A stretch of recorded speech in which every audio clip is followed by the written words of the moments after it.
प्रणाम मित्रों। मनुस्मृति एपिसोड 7 अध्याय 3 विवाह नियम। गुरुकुल में तीनों वेद 36 वर्ष या 18 वर्ष या 9 वर्ष तक ब्रह्मचारी पढ़े या जितने काल में हो सके उतने काल तक ही पढ़े और ब्रह्मचर्य का पालन करे। क्रम से 3, 2 या एक ही वेद पढ़कर ब्रह्मचर्य की अवस्था समाप्त होने के पश्चात गृहस्थ आश्रम में प्रवेश करे। उस वेदज्ञ ब्रह्मचारी को आसन पर बैठाकर पिता व आचार्य पुष्पमाला पहनाकर मधुपर्क विधि से पूजन करें। फिर गुरु की आज्ञा से स्नान समावर्तन करने के बाद अपने वर्ण की शुभ लक्षण वाली कन्या से विवाह करे, जो माता की सपिंड में न हो, मतलब माता की 7 पीढ़ी में से न हो, पिछले 7 पीढ़ी में से न हो और पिता के गोत्र में न हो। ऐसी कन्या द्विजों के लिए विवाह योग्य होती है। यदि गौ, बकरी, भेड़, धन और धान्य से अत्यंत धनी भी हो तो भी विवाह संबंध जात कर्म संस्कार रहित, पुरुष रहित, वेद पाठ रहित, शरीर में चक्षुष बाल वाला, बवासीर रोगी, क्षय रोगी, मंदाग्नि, मृगी, श्वेत कुष्ठ और गलित कुष्ठ, इन 10 कुलों में विवाह नहीं करना चाहिए।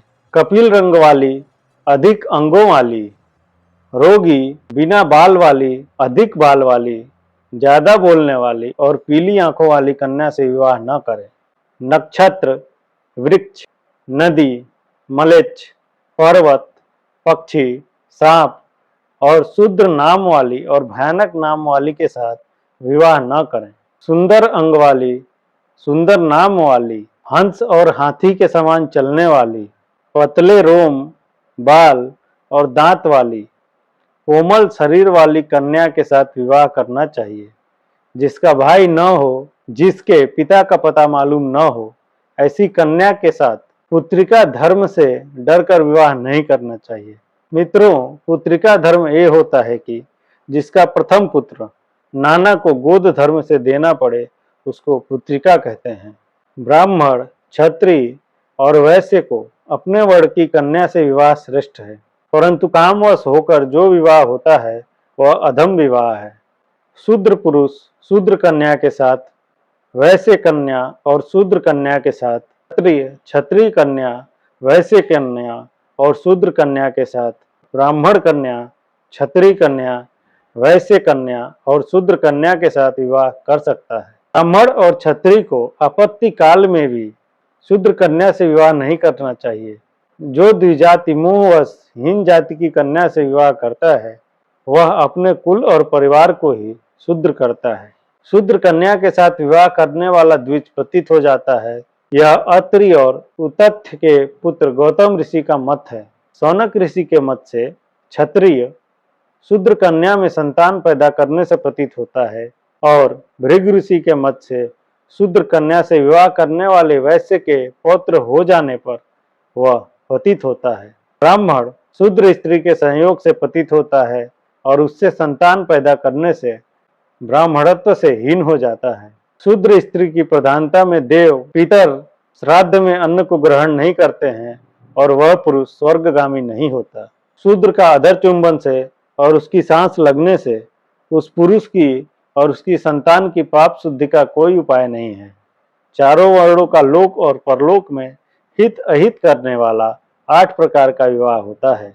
ब्राह्म, दैव, आर्ष, प्रजापत्य, आसुर, गांधर्व, राक्षस और पैशाच। जिस वर्ण का जो विवाह धर्मानुकूल है और जो गुण दोष जिसमें है और उनसे पैदा संतान में जो है उनको कहता हूँ। ब्राह्मण को क्रम से पहले के 6 विवाह ब्राह्म, दैव, आर्ष, प्रजापत्य, आसुर, गांधर्व धर्म है और क्षत्रिय, वैश्य और शूद्र को 4 आर्ष, प्रजापत्य, असुर, गांधर्व धर्म है। पर राक्षस विवाह किसी के लिए भी अच्छा नहीं है।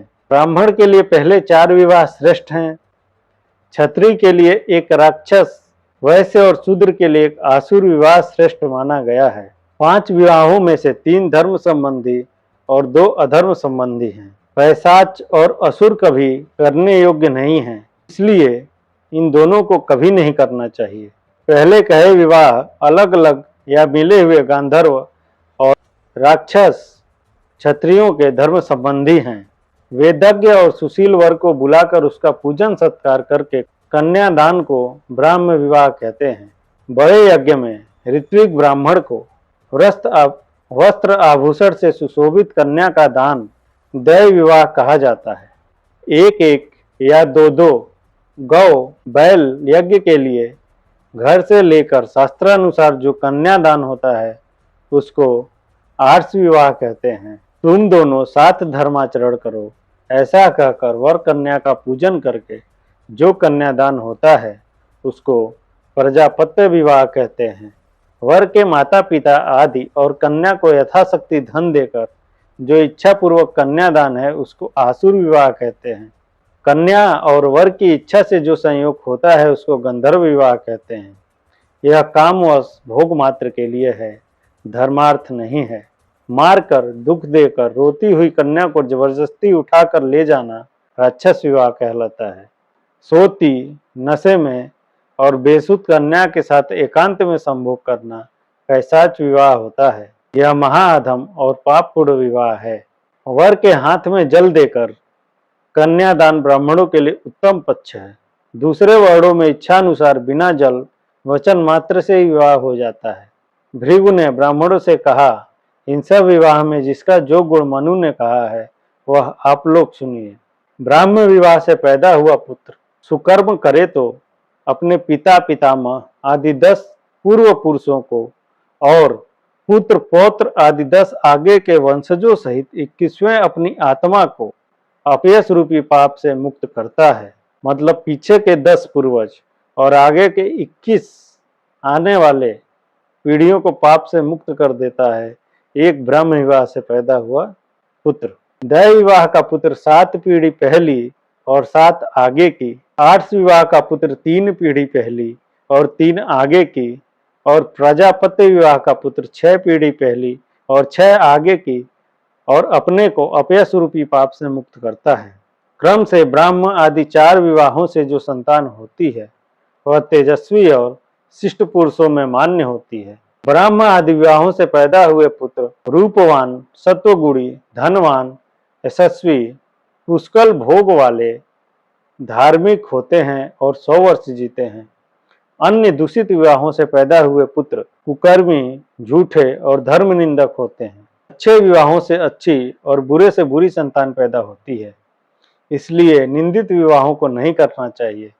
विवाह संस्कार अपने वर्ण की जात की कन्या के साथ करना उत्तम है और दूसरे वर्ण की कन्या के साथ विवाह विधि इस प्रकार जाननी चाहिए। ब्राह्मण के साथ क्षत्रिय कन्या का विवाह हो तो वर का हाथ न पकड़कर बाढ़ की नोक पकड़े। वैश्य की कन्या पशु हाँकने का डंडा और शूद्र कन्या पहने वस्त्र का किनारा पकड़ ले।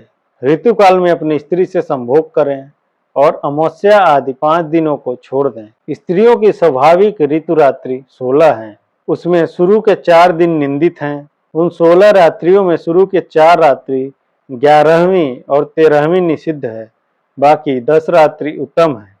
युग्म तिथि 6ठी, 8वीं, 10वीं आदि रात्रि से पुत्र और युग्म 5वीं, 7वीं और 9वीं रात्रि से कन्या उत्पन्न होती है। इसलिए पुत्र की इच्छा करने वाले को युग्म रात्रि में संभोग करना चाहिए। पुरुष का वीर्य अधिक होने पर पुत्र और स्त्री का वीर्य अधिक होने पर कन्या होती है और दोनों के समान होने पर नपुंसक संतान अथवा जोड़ा पैदा होता है।